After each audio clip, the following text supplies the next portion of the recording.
ചെന്നൈയിൽ DMK-യുടെ കൊടിവെച്ച കാർ പെൺകുട്ടികളെ പിന്തുടർന്ന് ഭയപ്പെടുത്തുന്ന ദൃശ്യങ്ങൾ പുറത്ത്. യുവാക്കളുടെ സംഘമാണ് കാറിലുള്ളത്. ചെന്നൈ ഈസ്റ്റ് കോസ്റ്റ് റോഡിൽ നിന്നുള്ള ദൃശ്യങ്ങളാണ്. പെൺകുട്ടികളുടെ പരാതിയിൽ കേസെടുത്ത് കാനത്തൂർ പോലീസ് അന്വേഷണം ആരംഭിച്ചു. നദീറ AP നൽകും വിവരങ്ങൾ. നദീറ, ഏതെങ്കിലും പദവികളിലിരിക്കുന്ന വ്യക്തികളാണോ? ഇവരെന്തിനാണ് ഈ പെൺകുട്ടികളെ പിന്തുടർന്നത്? എന്തൊക്കെയാണ് വിവരങ്ങൾ?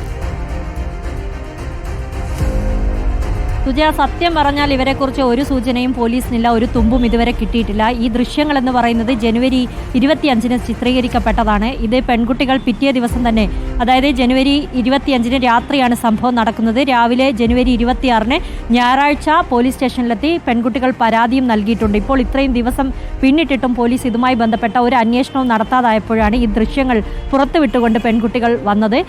ഇതുവരെ പോലീസിന് ഇവരെക്കുറിച്ച് ഒരു തുമ്പുമില്ല. 2 മണി സമയത്താണ് ഈ സംഭവം നടക്കുന്നത്. ഇവർ ഇവരുടെ സുഹൃത്തുക്കളോടൊപ്പം കാറിൽ സഞ്ചരിക്കുകയായിരുന്നു. ചെന്നൈയിലെ ഏറെ തിരക്കുള്ള ഈസ്റ്റ് കോസ്റ്റ് റോഡിലാണ് സംഭവം. ഈ സമയത്ത് റോഡ് വിജനമായിരുന്നു. ഇവരുടെ മുന്നിലേക്ക് ഒരു SUV-യിൽ 7 അംഗ സംഘം വരികയായിരുന്നു.